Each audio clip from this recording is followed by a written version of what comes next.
ka-farmers, dahil meron tayong mga nagtatain ng mga biik. So, bibigyan natin siya nito. Ito yung aking ginagamit sa ngayon dahil ito yung meron akong available. So, ang kailangan lang natin, 100 ml na tubig. So, kapag ako'y may basyo ng ganito, hindi ko yan itinatapon kasi ginagamit ko yan kapag meron akong mga ganitong case. Para hindi na ako nang gagamitin, maghanap.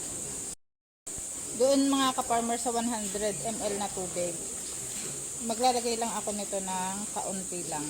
So, mga ganyan kalahating kutsarita na siguro ito. Ilalagay ko yan dito.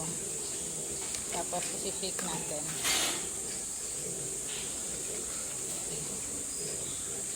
Kapag magbibigay kayo mga ka-farmers nito sa mga nagtatain na biik, 2 pump lang, okay na yun. Pero gagawin natin yon umaga, tanghali, hapon. Papaulitan natin hanggang sa mawala yung pagtatae. Ang nakalagay dito sa indication niya mga ka-farmers, kapag gagamitin sa swine, pwede ito sa may pneumonia at doon sa nagtatae. Dito mga ka-farmers, kapag ang ginagamit ko karaniwan talaga sa pag may nagtatae, Apralite. So doon sa binibilhan namin ng antibiotic, wala namang Apralite. Kaya kung ano yung meron doon na pwede din naman na gamitin, so gagamitin natin dahil hindi pwedeng wala. Kailangan may gagamitin tayo.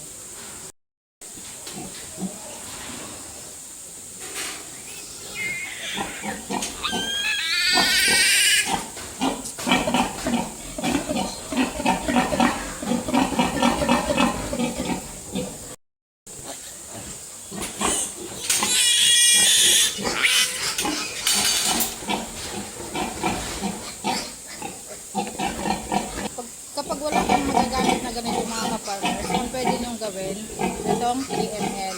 Tatanggalan nyo lang siya ng needle. Tapos, pwede nyo naman siyang ikuha ng ganito. Yan. Kapag 3 ml ang gamit ko, 3 ml din yung aking pangsupak.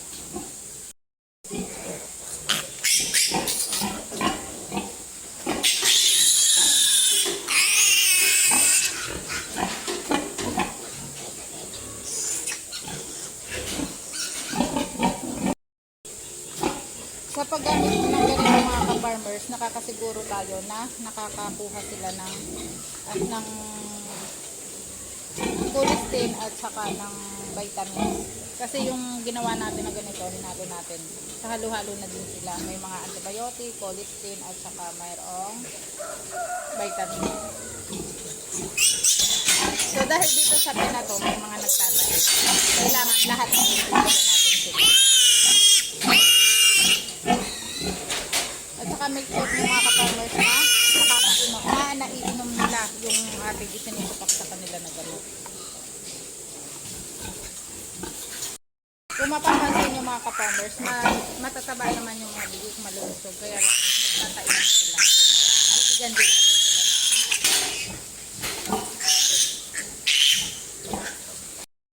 Minsan mga ka-farmers, kaya nagtatay yung ating mga biik kapag nasusupala ang sa inahin na ganitong edad, yan ay ang madalas diyan, wala silang gatas. Kaya ang ibibigay natin sa kanila ay eto, CBG. Bibigyan natin siya dahil malaki yung inahin mga ka-farmers.